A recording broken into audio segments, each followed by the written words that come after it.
እግዚአብሔር ጋር ይደባደባሉ። አንተ ከእግዚአብሔር ጋር ተደባደበህ ታውቃለህ?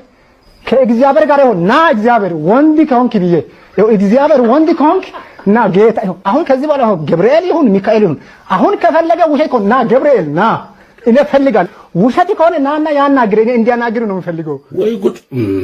በእንዳንተ አይነቱ ዘንቢል ላይም ተአምር ይሰራል እግዚአብሔር። አንተ ሱፍ ለብሰህ ጸጉርን ተቆርጠህ እንዳው ስትሄድ ምን ያህል ይቅር ባይ ፈጣሪ እንደሆነ እንደው አትረዳው።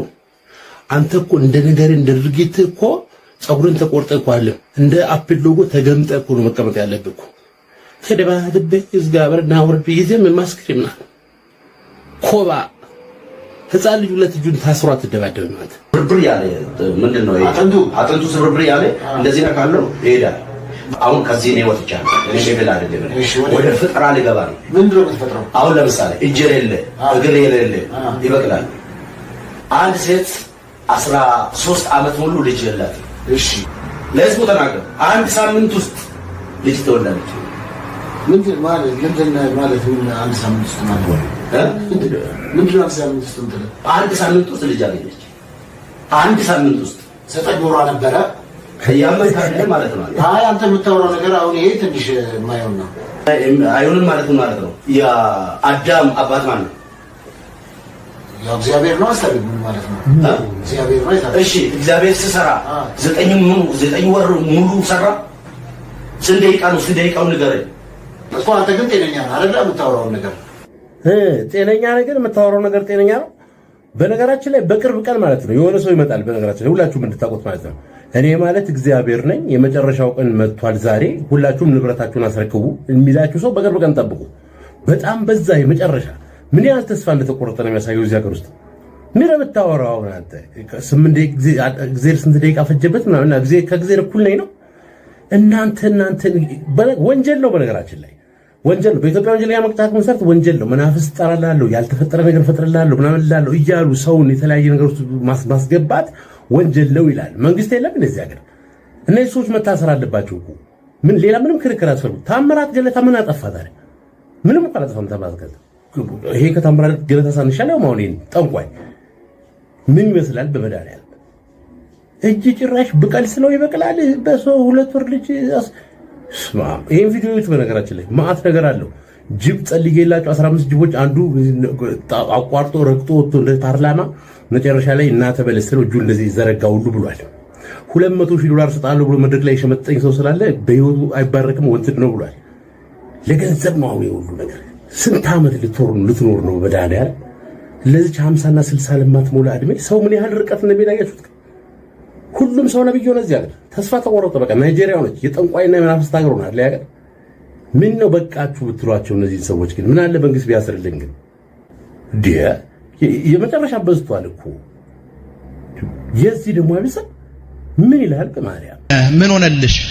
እኔ ቲቪን አጋጣሚ የጎረጎርኩኝ ያለ አንተን ቻናል አገኘሁኝና ምስክርነት የተሰጠ ነበረ። ከዛ ልክ ብር ምናምን በአካውንት የገባ ምናምን እያሉ ስልክ ሲያሳዩ እንዴ ምናምን አልኩና ከቡኬ ቲቪው ስራ አደረኩትኝ ማለት ነውና አካውንቴ ውስጥ 100 ብር ብቻ ነበር ያለ። 100 ብር ዳሽን ባንክ ብሎ አክስቴ ከአሜሪካ 10,000 ብር ገባል። 10,000 ብር ገባልሽ። ስታስጠዩ አካውንት ውስጥ ታስጠዩ ወደ ቲቪው አክስትሽ ላቁ ውስጥ ናቸው። ቲቪ ውስጥ አክስትሽ ወይ እሺ። አንተስ ምን ሆነልህ? አሁን ምራኪል ይሆናል እየተባለ ዝም ብዬ የጸለውት ሞባይልን ሳይ 1,000 ብር ገብቶልኝ 1,000 ብር ገብቶልህ 1,000 ብር አሁን 10,000 ብር ገባልኝ። እኔ ምን የት ናችሁ ጠቅላላ እናንተ? ያንተ ቻናል የት ነው? እናንተስ የት ናችሁ? የምታስገባቡት ነገር ገቢዎቹ የት አካባቢ ናችሁ? እኔ እንጃ ብቻ ግር አለን እኮ ብራዘር። አሁን በዛሬ ዘመን አንተ መጽሐፍ ቅዱስ ላይ ሰርተ ጥረ ግረ በላይ የተባለውን ትተ ቁጭ ብዬ አካውንት ውስጥ አስገባለሁ እያልክ እያስተማርከው ሲሪየስሊ የምር ስለዚህ ሰዎች አንተ ጋር ይምጡ አይስሩ። ለሀገር ላይ ተቀምጠን ምን አይነት ሰው ነው የገበናት? እንምረጣ ጠቅላይ ሚኒስትር ለምን አትሆንም? ሁላችንም ጋር ጥንጥንጥናግል እስቲ ግባ 4 ኪሎ እግዚአብሔርን ምን ይላል? እንዳ ከ18 ዓመት በታች ላላችሁ አሁንም ይሄ ቪዲዮ ፈጽሞ የተከለከለ ነው። ከናይጄሪያና ከጋና ተቀባን በሚሉ ሰዎች ኢትዮጵያ ተጎትቶ የገባው መንፈስ ምን ይመስላል የሚለው ፓርቱት። ከ28 እስከ 38 በማደግ ላይ ላላችሁ ትልልቅ ሰዎች የምመክረው ኃይለኛ የግብረ ስጋ ግንኙነት ጊዜያችሁ ነው። ግብረ ስጋ ግንኙነትን ሙሉ በሙሉ መደሰት አለባችሁ። ነገራችሁ ከመሞቱ በፊት፣ ሴላችሁ ከመሞቱ በፊት፣ በየትኛውም ቦታ ስትጋጋሉ ቦታ ሳትመርጡ መኪና ውስጥ፣ መስሪያ ቤት፣ ሽንት ቤት ውስጥ፣ በሬስቶራንት፣ በማንኛውም ቦታ ጌታዊ ድረስ ምርጫ አልሰጣችሁም። ከልምድ ወደ ልምድ አልጋ ላይ ተለጣጠፉ፣ ተሳሰሩ፣ ቂጣችሁን ተመታቱ፣ ተጣበቁ። ይህ ነው የሚያስደስት ጌታዊ experience more than the experience. Tie yourself, tie on the bed, spin, yes, enjoy it. Oh my gosh! አብዛኞቻችሁ በቸርች ውስጥ ለመኪና ተጸልያላችሁ፣ ለቤት ተጸልያላችሁ፣ ለስልክ ተጸልያላችሁ፣ እግዚአብሔርን ባል ስጠይ ብላችሁ ተጸልያላችሁ። እንደዛ አይሆንም። እግዚአብሔር መኪና ወይም ሳይክል ስጠይ ብሎ የሚጸልይን ሰው አይሰማም። እግዚአብሔር መልሶ ወደ ፕሪንሲፓል ይልካችኋል። የእጃችሁን ስራ እባርካለሁ ሳይሆን ያለው የእጃቸውን ስራ እባርካለሁ ነው። ቤተ ክርስቲያን ድሃ የሆነበት ምክንያት ብዙ ጊዜ ከፕሪንሲፓሉ የበለጠ በጸሎት ታምናላችሁ። ያው እያለ ያለው ጸሎት ድሃ ያደርጋል ነው። ጌታ ሆይ ድረስ እስከ ነገ አካውንታችሁን ቼክ አድርጉ። የታምራት ገንዘቦች ወደ እናንተ አካውንታችሁ ስገባ አይቻለሁ። አሁን በኢዳ ውስጥ ያላችሁ፣ አሁን በጥያቄ ውስጥ ያላችሁ፣ አሁን ግራ በመጋባት ውስጥ ያላችሁ፣ አሁን ተስፋ በመቁረጥ ውስጥ ያላችሁ፣ እግዚአብሔር የረሳ እግዚአብሔር የተወ የመሰላችሁ ሰዎች አሁን ይሄ ደቂቃ በዚህ ምሽት አሁን ወደ እናንተ ይሄ መልእክት ከደረሳችሁ እድለኛ ነህ፣ እድለኛ ነሽ። አሜን ብለህ ተቀበል። በፍጥነት ለ80 ሰው ሼር አድርግ። በፍጥነት 30 ጊዜ ኮፒ ሊንክ አድርግ። ይህን አድርገ በህይወት ላይ አሜን ብለሽ ስትቀበይ፣ አሜን ብለህ ስትቀበል አይን ያላየ ጆሮ ያልሰማህበት ኢዳን ምዕራፍ የሚዘጋ መከናዎቹን የሚያስገዛ ቤቶችን የሚያስገዛ መለኮታዊ የሆነ የገንዘብ ታምራቶች በጌታ በኢየሱስ ስም ወደ እናንተ አካውንታችሁ አሁን ጠርቻለሁ። አንዳንድ ሰዎች እግዚአብሔር ከናንተ ጋር እንዳለ፣ እግዚአብሔር ካንቺ ጋር እንዳለ ከተማው ይመሰክራል፣ ጎረቤት ይመሰክራል፣ ጓደኛ ይመሰክራል። የሚያውቁ የማያውቁ ሁሉ የሚመሰክርበት ታላቅ የሆነ በዚህ ዘመን በጣም ብዙ ነቢያት የሚባሉ ስላሉ የሪቫይቫል ዘመን እንደመጣ አድርገው ነው የሚቆጥሩት። ግን አብዛኛው እንዴት የሚያስደነግጥ ነገር ነው በቴሌቪዥን ስክሪን የሚታየው ነብይ ተብለው የሚመጡ ሰዎች የሚናገሩት። ፈጽሞ መጽሐፍ ቅዱስም በሰውም ህሊና እንኳን ለመቀበል የሚከብድ አሜን እያለ ሰው እንደዚህ እያለ የሚቀበለው ነገር ምን አይነት ህዝብ ነው ያለው? ጉባኤ ውስጥ እነሱ ጋር የሚሄደው ምን አይነት ህዝብ ነው ብለን እስክንጠይቅ ድረስ የሚያደርግ ነገር ነው እየተናገሩ ያሉት። ስለ ኃጢአት፣ ስለ ክርስቶስ መስቀል፣ በእግዚአብሔር ስላለው ጽድቅ አይደለም የሚናገሩት፣ ስለ ገንዘብ ነው የሚናገሩት። ሌላው መጠየቅ ያለብን ጥያቄ እንዲህ ነቢያት ከበዙ በኋላ ቤተ ክርስቲያን ተከበረች ወይ?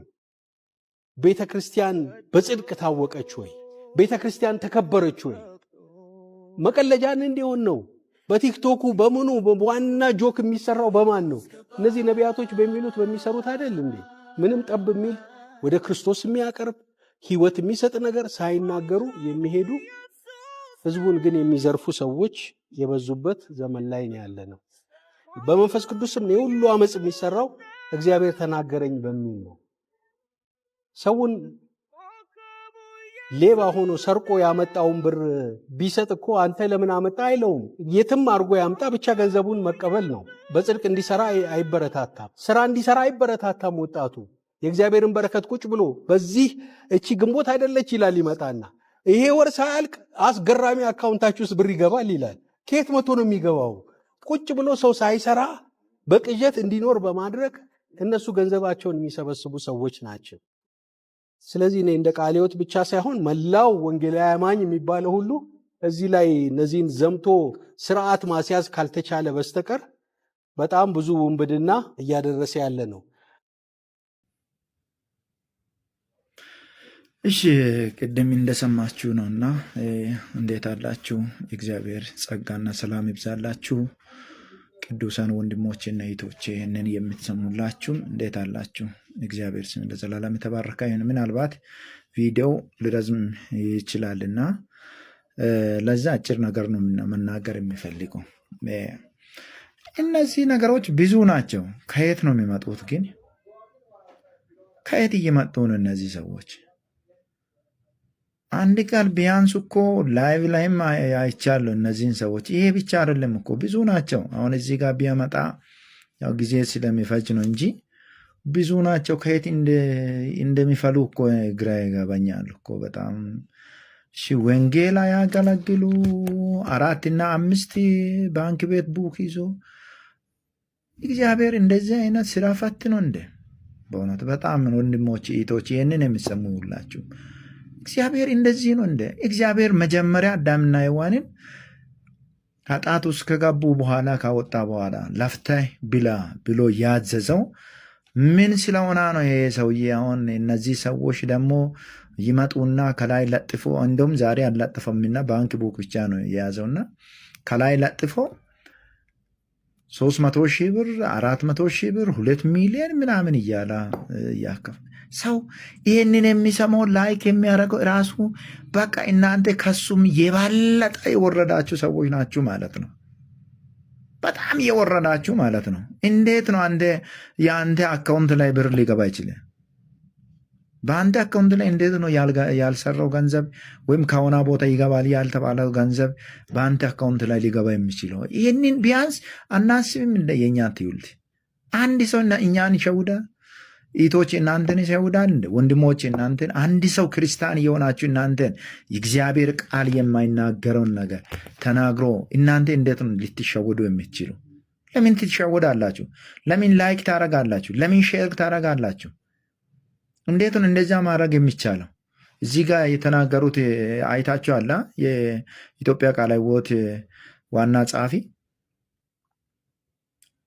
በጣም በቃ በዚህ ዘመን ላይ ያሉ ሰዎች ሁሉ ነቢያት ባዮች ናቸው የሚሉ ሰዎች ሁሉ አይምሯቸው ወዴት ነው? ወደ ገንዘብ። ሰው ገንዘብን እንደሚፈልግ አውቆ ሲስብሊታቸውን የሰዎችን አውቆ የክርስቲያንን አውቆ ወዴት ነው? ገንዘብ ብሎ ይመጣል።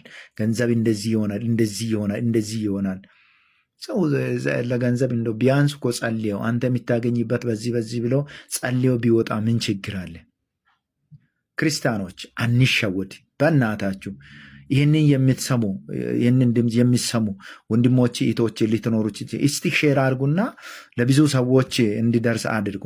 የእግዚአብሔር ቃል አሁን ጊዜ ስለማይበቃ ነው እንጂ የእግዚአብሔር ቃል ክርስቲያን ከሆነን የእግዚአብሔር ቃል የማይፈልገውን መንገድ ለምንድን ነው የምንሄደው እኛ?